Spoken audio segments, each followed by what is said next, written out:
प्रिय विद्यार्थियों, कल हमने विविध एक्सरसाइज में 9 क्वेश्चन कंप्लीट कर लिए थे। आज हमें क्वेश्चन संख्या 10 करने जा। आपको क्या दे रखा है कि एक निर्माता 3 प्रकार की वस्तुएं एक्स वाई जेड का उत्पादन करता है, जिन पर वह 2 बाजारों में विक्रय करता है। वस्तुओं की वार्षिक विक्रय नीचे सूची में है।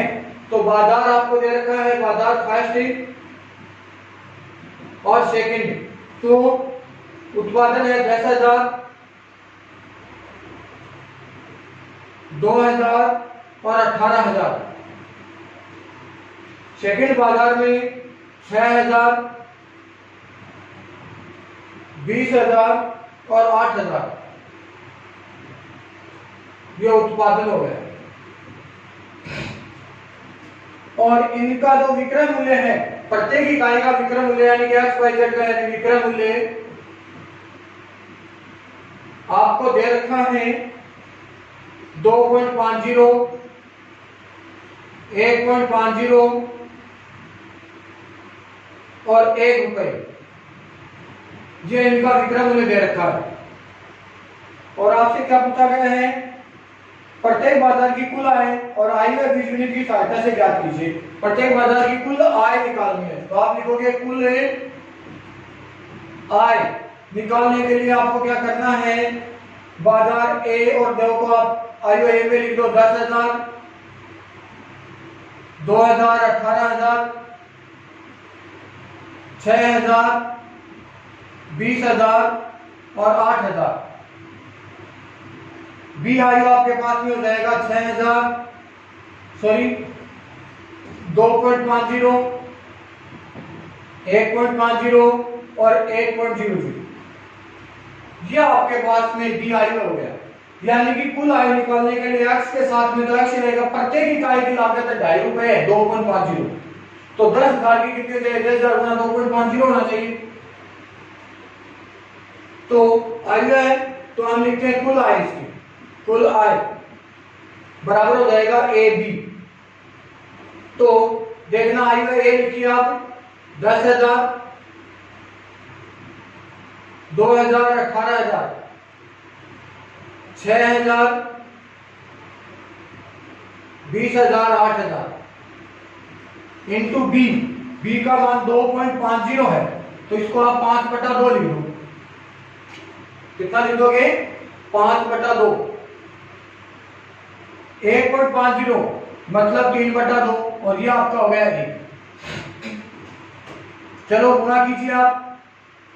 पहली पंक्ति पहला स्तंभ 10,000 को 5/2 से आप गुणा करोगे तो ये देखो 10,000, ये 5,000 वर्ग गया, 25,000 आ जाएगा। ये कितना आ जाएगा, प्लस 2,000 को 3/2 से गुणा करोगे, 2 का बटे में एक बार ये 1,000, 1,000 को 3 से गुणा करोगे 3,000 और 18,000 को 1 से गुणा करोगे कितना आ जाएगा, 18,000। 6,000 गुना 5/2 यानी कि 2 का बटे में एक बार 3 बार 5 के 15,000 प्लस 20,000 गुना 3/2 10 दिया 30,000 हो जाएगा, प्लस 8,000 गुना 1 मतलब 8,000 हो जाएगा। तो आपके पास में ये पहला बाजार, ये दूसरा बाजार होगा। तो ध्यान देना, जोड़ दीजिए 25,000, ये 25 और 3 28, 28,000 और 18,000। 28 में 10 जोड़ दिया 38 और 38 और 8 कितने हो गए, 46,000 हो गया बाजार फर्स्ट का। सेकंड बाजार का देखते हैं, ये 30,000, 30,000 और 15,000 हो गए 45 और 45 और 8 कितने हो जाते हैं, 45 और 8 53,000 कितने हो गए, ये बाजार सेकंड हो गए, फर्स्ट और सेकंड।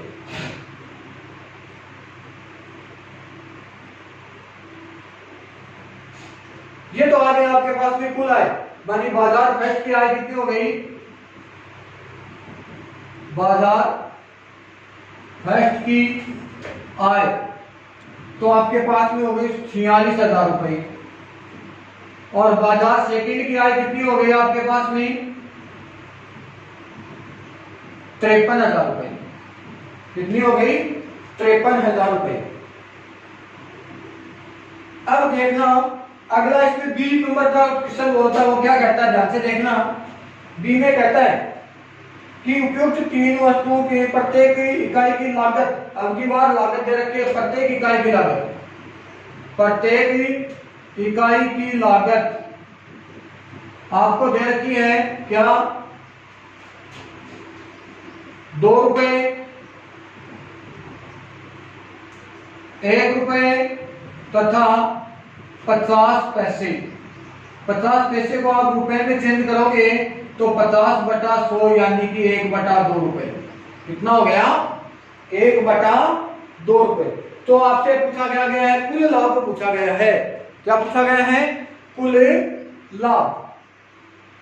तो हम पहले कुल लागत निकाल देते हैं। आय में से आप लागत को घटा दोगे, कुल आय आ जाएगी आपके पास में, कुल लाभ आ जाएगा। तो देखना ए बराबर आपके पास में क्या हो गया, आय में ए 10,000, 2,000 और 18,000, 6,000,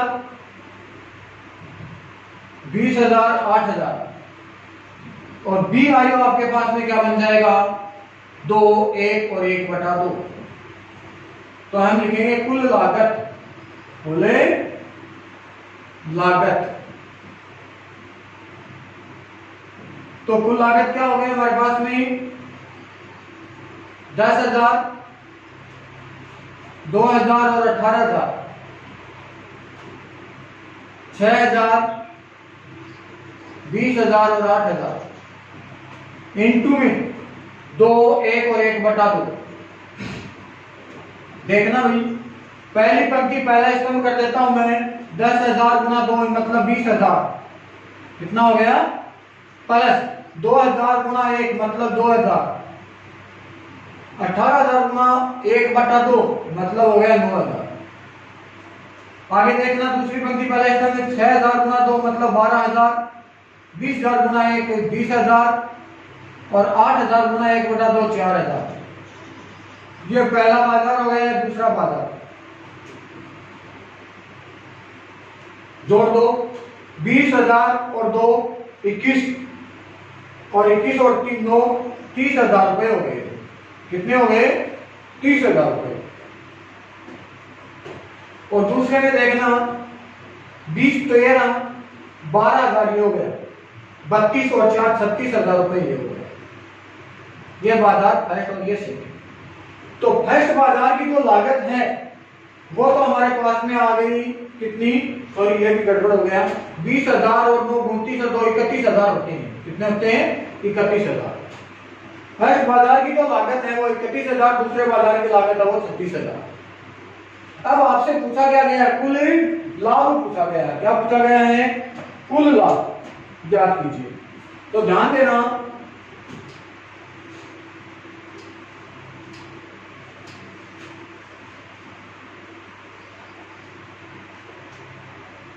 बाजार फर्स्ट की लागत कितनी, 31,000। बाजार सेकंड की लागत 36,000 रुपए।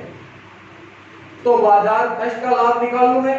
बाजार फर्स्ट का लाभ, लाभ क्या होगा, कुल आय में से कुल लागत घटा दो, क्या आ जाएगा, लाभ आ जाएगा, आय माइनस लागत। तो आय हमारे पास में बाजार फर्स्ट की है 46,000 माइनस 31,000 और 46,000 में से 31,000 कम कर दीजिए आप, 3.51 यानी कि 15,000 रुपए तो बाजार फर्स्ट की आय लाभ हो गया। बाजार सेकंड का लाभ, सेकंड का लाभ कितना हो जाएगा, आय तो 53,000 माइनस लागत 36,000, घटा दीजिए आप, 3 0 7 और 1 17,000।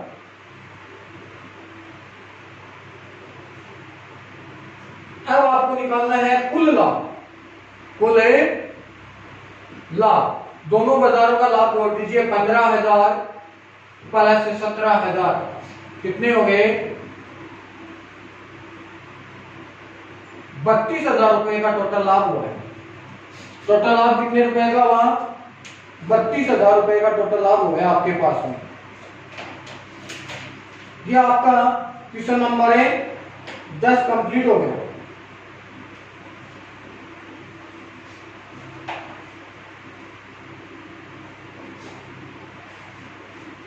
अब हम करने जा रहे हैं क्वेश्चन संख्या 11। क्वेश्चन संख्या 11।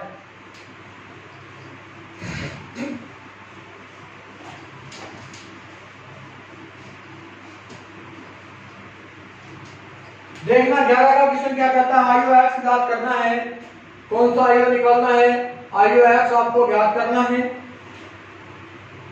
यदि x इंटू आयु x इंटू 1 2 3 4 5 6 बराबर आयु है -8 और -9 6 4 2 4 6 है, तो आयु आपको क्या निकालना है? आयु x ज्ञात करना है। कौन सा आयु निकालना है? x आयु ज्ञात ही करना है। अब आप ध्यान से देखोगे, पहले तो ध्यान देना कि ये दोनों बराबर कब होंगे? जब इसकी कोटि और इसकी कोटि बराबर होगी। तो ध्यान देना इसकी कोटि क्या है? 2 गुना 3 क्रम की है। क्या है? 2 गुना 3 क्रम की। और इसकी कोटि क्या है? ये भी 2 गुना 3 क्रम की है। कितनी है? 2 गुना 3 क्रम की। अब देखना आयु x का इसके साथ गुणा कब संभव होगा? जब मान लीजिए कि x की कोटि हम मान लेते हैं x गुना y। x की कोटि हम क्या मान लेते हैं?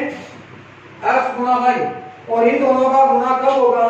जब ये दोनों आपके पास में क्या रहेगा? समान। यानी कि y का मान तो आपके पास में कितना आ गया? 2 आ गया। फिर इसका जो गुणा करेंगे तब हमारे पास में उत्तर क्या आएगा? x गुना 3 क्रम का उत्तर आएगा। कितना आएगा? x गुना 3 क्रम का। और ये दोनों कब समान होंगे? यानी कि इसकी कोटि और ये कोटि क्या होगी? समान, बराबर होगी। तो 2 गुना 3। इसका मतलब x का मान हमारे पास में कितना आ गया? 2। तो ध्यान देना हमारे पास में x की कोटि x गुना y मानी थी, x का मान आ गया 2 और y का मान भी आ गया 2। तो x आपको कितना लेना है? 2 गुना 2 क्रम का लेना है। x क्या लेना है? 2 गुना 2 क्रम की माननी है। याद यही रखना है कि x की कोटि क्या आएगी, क्या मानना है। ध्यान से देखो वापिस। पहले देखो x आयु x और इसका गुणा कब संभव होगा? जब आयु x की स्तंभ और इसकी पंक्ति क्या होगी? समान। ये मैंने आपको बेसिक में बताया था। तो देखना आयु x को मैं मान लेता हूं 2x गुना y क्रम की कोटि मान ली। और इसका गुणा कब संभव होगा? जब इसकी कोटि क्या है? 2 गुना 3 क्रम की। क्या है? 2 गुना 3 क्रम की। इनका गुणा कब होगा? जब ये दोनों बराबर होंगे। तो y का मान तो हमारे पास में आ गया 2। और इसका आंसर क्या आएगा? दोनों बाहर वाले आएंगे तो x गुना 3 क्रम का उत्तर आएगा। इसका जो गुणा करोगे आप तो इसका आंसर क्या आएगा? x गुना 3 क्रम। यहां वापिस ध्यान देना। और ये दोनों बराबर कब होंगे? जब दोनों की कोटि समान होगी। तो ध्यान देना x गुना 3 बराबर क्या हो जाएगा? 2 गुना 3। इसका मतलब तुलना करते हैं तो 3 के बराबर तो 3 है ही, तो x के बराबर क्या आ जाएगा? 2। तो आपके पास में x की कोटि क्या आ जाएगी? 2 गुना 2 क्रम क्या आ जाएगा। तो अब आप x को मान लीजिए। यहां तक क्लियर है? अब देखो ये आपका कार्य था। चलो मैं x की कोटि मान लेता हूं। x की कोटि 2 गुना 2 क्रम की है। a b c और d मान लिया। क्या मान लिया? a b c और d। करो तो आप गुणा करते हैं, आयु x लिख देते हैं। देखो a b c d into 1 2 3 4 5 और ये 6। 1 2 3 4 5 6 बराबर -7 -8 -9 2 4 6। यहां तक ठीक हो गई बात। अब देखो क्या करते हैं? गुणा। पहली पंक्ति पहला स्तंभ, a को 1 से गुणा किया, a प्लस b को 4 से किया 4b पहली पंक्ति दूसरा स्तंभ क्या आ जाएगा 2a प्लस 5b। पहली पंक्ति तीसरा स्तंभ है 3a प्लस 6, यहां तक ठीक। दूसरी पंक्ति पहला स्तंभ है c plus 4d, 2c plus 5d और 3c प्लस 6d बराबर आपका क्या हो गया -7 -9 2 4 6। अब आइए समान नियम से a प्लस 4b बराबर आपका उत्तर क्या हो गया -7, इक्वेशन नंबर 1 हो गई। और 2a प्लस 5b बराबर क्या हो जाएगा -8, ये इक्वेशन नंबर 2 हो गई। तीसरी और करना चाहते तो कर सकते हो 3a प्लस 6b बराबर आपका क्या हो जाएगा -9, ये इक्वेशन नंबर 3 बन गई। इसी प्रकार नीचे वाले बना दीजिए c प्लस 4d बराबर 2, 2c प्लस 5d बराबर 4 और 3c प्लस 6d बराबर 6।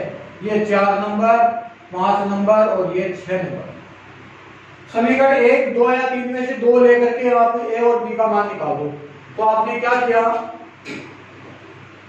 समीकरण 1 व 2 से, 1 व 2 से तो क्या हो जाएगा a प्लस 4b बराबर हो गया -7, 2a प्लस 5b बराबर हो गया -8। इसको 2 से गुणा कर दीजिए, इसको 1 से। 2a प्लस 4 दूनी 8b बराबर -14, 2a प्लस 5b बराबर -8। लोकल विधि से कर दिया, दोनों सेम है घटाने का। ये माइनस और ये प्लस कट हो गया। 3b बराबर क्या हो जाएगा 8 और 6 14 -6 और b बराबर आपका क्या आ गया -2। b का मान समीकरण नंबर 1 में रख दीजिए। b का मान समीकरण 1 में रखने पर, तो 1 नंबर में रख रहे हो आप तो क्या हो जाएगा a प्लस 4 गुना b की जगह -2 बराबर -7। तो a प्लस और माइनस 4 दूनी 8 बराबर -7। a बराबर क्या हो जाएगा -7 प्लस 8 और a बराबर क्या हो गया 3। तो ये तो आपके पास में a और b के मान हो गए। अब हमें समीकरण नंबर 4 और 5 से करते हैं। समीकरण 4 व 5 से क्या हो जाएगा c प्लस 4d बराबर 2 और 2c प्लस 5d बराबर 4। इसको 2 से गुणा कर दो और इसको 1 से गुणा कर दो। ठीक है, यहां तक। इधर वाला मैं मिटा देता हूं।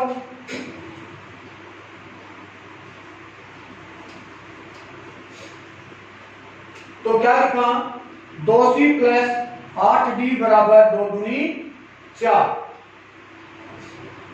2c प्लस 5d बराबर हो गया 4। तो ध्यान देना ये माइनस यहाँ लिखोगे घटाने पर, कट गया। 3d बराबर हो गया 0, d बराबर हो जाएगा 0।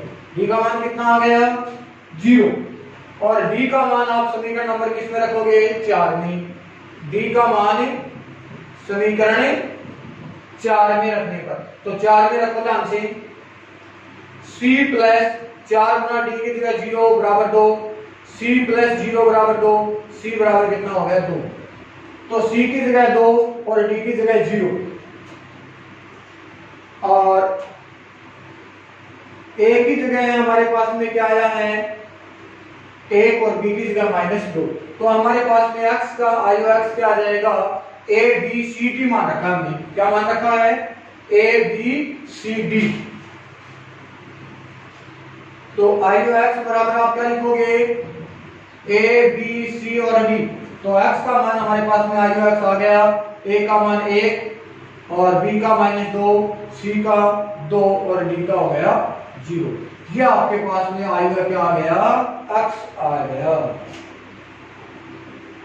क्वेश्चन नंबर 11 आपका हो गया कंप्लीट। अब हम करने जा रहे हैं क्वेश्चन संख्या 12। तो ध्यान देना क्वेश्चन संख्या 12 पे।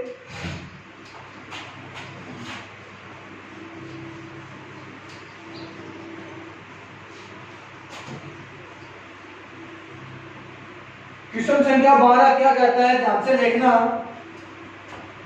कि यदि ए और बी समान कोटि का वर्ग आयु इस प्रकार है, ए और बी समान कोटि का क्या है, वर्ग आयु है, इस प्रकार है, कैसे कि ए बी बराबर बी ए बी बराबर क्या है, बी ए बी बराबर बी ए।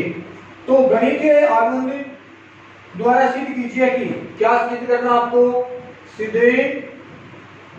करना है क्या, ए बी की पावर एन बराबर बी की पावर एन ए, एक तो ये सिद्ध करना है होगा। इसके अतिरिक्त सिद्ध कीजिए कि समस्त एन, इसके अलावा दूसरा क्वेश्चन आपको सिद्ध करना है क्या, समस्त N belongs to capital N, A B की पावर एन बराबर ए की पावर एन और बी की पावर एन। यह बात आपको प्रूव करनी है। ध्यान दो, सबसे पहले हम इसको सिद्ध करते हैं। क्या सिद्ध करना है, पहले वाला क्वेश्चन सिद्ध करते हैं, यानी कि सिद्ध करना आपको ए बी की पावर एन बराबर बी की पावर एन ए, ये सिद्ध करना है। तो एन बराबर सबसे पहले हम ले लेते हैं एक, क्या ले लेते हैं एक, तो क्या हो जाएगा ए बी बराबर बी ए, जो कि आपको स्टार्टिंग में दे रखा है। तो एन बराबर एक के लिए क्या हो गया, एक के लिए सत्य हो गया। नेक्स्ट बात, एन बराबर क्या लेना है, गणितीय आवर्त सिद्धांत में के, तो एन बराबर आपने क्या ले लिया के, एन की जगह के कर दीजिए आप, तो ए बी की पावर के बराबर बी की पावर के इंटू ए, ये इक्वेशन नंबर कितनी बन गई, एक। अब n की जगह क्या लेना है, k प्लस एक, जहां पे n दिखाई दे उसकी जगह k प्लस एक कर दो, तो क्या हो जाएगा a b की पावर k प्लस एक बराबर b की पावर k प्लस एक इंटू a। तो आप ध्यान दीजिए, आपने LHS लेकर के RHS सिद्ध करना है। LHS लेने पर a b की पावर k प्लस एक, तो a इंटू बी की पावर k इंटू बी लिख सकते हो। अब आप क्या लिखोगे, ए बी इंटू बी की पावर के लिख दो,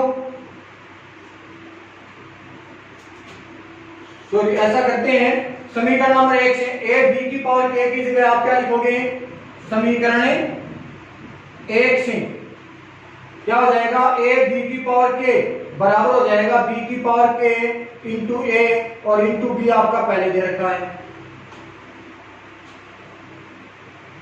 तो b की पावर एक तो ये k तो ये रहा, और एक ये हो जाएगा b की पावर k प्लस 1 और इंटू a बराबर हो गया RHS। ये तो आपके पास में पहली बात सिद्ध हो गई। दूसरा क्वेश्चन देखना, इसी के अंदर है क्या दे रखा है, सिद्ध करना, आपको सिद्ध करना है क्या, a b की पावर n बराबर a की पावर n b की पावर n। तो सबसे पहले n की जगह हम लेते क्या है, एक, तो हो जाएगा a b की पावर एक बराबर a की पावर एक और b की पावर एक, a भी आएगा।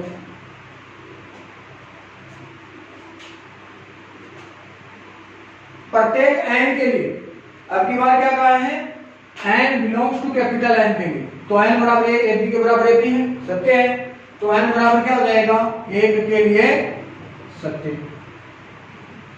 दूसरी बात, n बराबर आपको क्या लेना है, k, जहां n दिखाई दे उसकी जगह k लिख दो, a b की पावर k बराबर a की पावर k b की पावर k, ये आपके पास में समीकरण नंबर क्या बन गई, एक। n बराबर आपको क्या लेना है, k प्लस एक, तो जहां n दिखाई दे उसकी जगह k प्लस 1, a b की पावर k प्लस 1 बराबर a की पावर k प्लस 1 और b की पावर k प्लस 1। LHS ले लेते हैं हम, a b की पावर k प्लस 1, इसको आप क्या लिखोगे, a b की power k into A B, और समीकरण नंबर एक से, समीकरण एक से a b की पावर k की जगह आप ये लिख सकते हो क्या, तो a की पावर k b की पावर k इंटू ए और b। अब देखना, a की पावर k तो ये हो गई और एक पावर ये रही, तो आपके पास में a की पावर हो जाएगा k प्लस 1, b की पावर k ये रही, एक पावर ये हो गई, तो b की पावर हो गई k+1, और यही आपको सिद्ध करना था RHS। ये आपका क्वेश्चन संख्या 12 कंप्लीट हो गया। अब है आपका क्वेश्चन नंबर 13।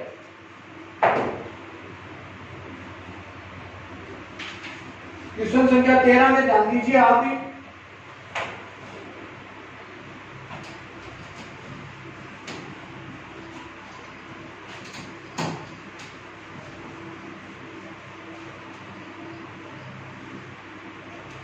क्वेश्चन संख्या 13 में आपको दे रखा है क्या,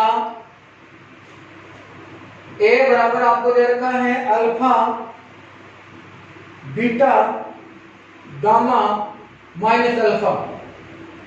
इस प्रकार है कि a स्क्वायर बराबर i, तो इसमें से कौन सा सत्य है वो बताना है।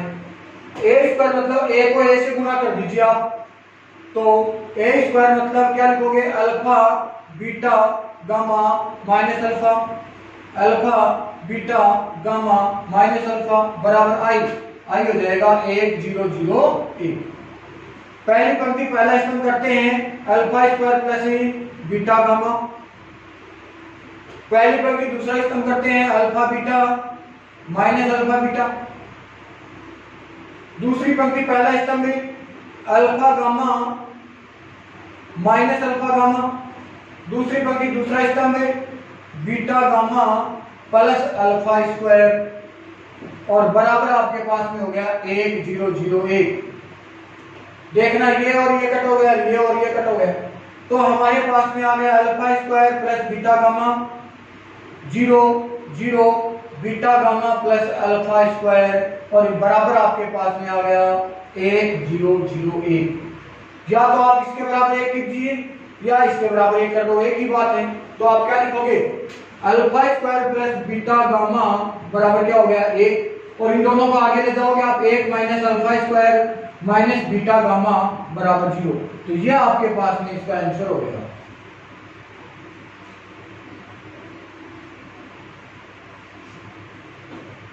अच्छा, क्वेश्चन नंबर 13 आपका कंप्लीट हो गया। क्वेश्चन संख्या 14।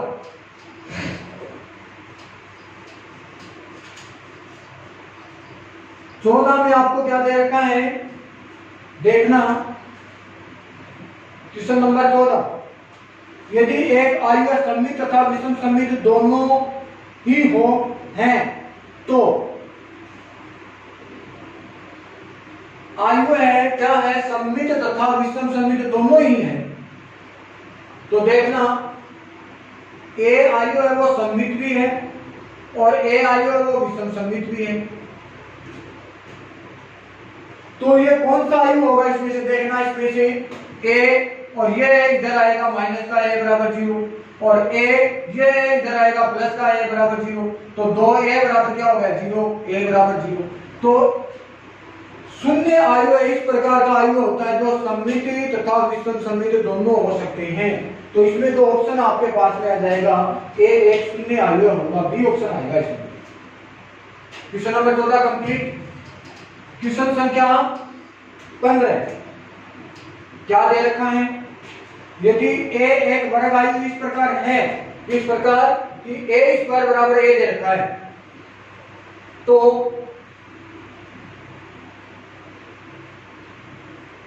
i प्लस a की होल क्यूब माइनस 7a बराबर होगा, यानी कि इसके बराबर क्या होगा, बराबर है इसके। ध्यान देना i प्लस a की होल क्यूब मतलब a प्लस b का होल क्यूब का फॉर्मूला लगा दूं मैं, तो क्या होगा a की क्यूब प्लस b की क्यूब प्लस 3a b और a प्लस b। तो देखना a की जगह i, तो i की क्यूब, b की जगह a की क्यूब प्लस 3ab, a की जगह i, b की जगह a into a plus b, i plus a। तो i की क्यूब इकाई आयु को आप कितनी बार भी गुणा कर दो आपके पास में इकाई आयु प्राप्त होगा, प्लस a की क्यूब को आप लिखोगे a square into a plus 3a, i a को i से गुणा करोगे 3i square a plus 3a square. ठीक है, क्योंकि ए स्क्वायर बराबर क्या लिखोगे आप, ए, तो क्या हो जाएगा आई प्लस ए स्क्वायर की जगह ए इंटू ए आ जाएगा, प्लस आई का स्क्वायर मतलब आई रहेगा, इकाई आई होगा, इकाई आई से गुणा करने पर, तो 3 ए को ए से गुणा किया 3 ए आ जाएगा, प्लस 3 आई को 1 से गुणा किया 3 आ गया, ए स्क्वायर की जगह ए आ जाएगी, तो आई प्लस ए स्क्वायर और 3 और 3 6 ए आ गए, और ए स्क्वायर की जगह वापिस ए लिखोगे तो आई प्लस ए प्लस 6, तो आपके पास में आ जाएगा आई प्लस 7ए। तो यह मान किसके बराबर होगा, आई प्लस सॉरी माइनस का 7ए है, माइनस 7ए है, तो इधर आगे ध्यान देना, इधर माइनस का 7ए भी लिखोगे, माइनस 7ए और माइनस 7ए, और ये भी माइनस 7ए, तो 7ए से 7ए कट गया, आपके पास में आंसर क्या आ गया, आई आ जाएगा। आंसर क्या आ गया, आई।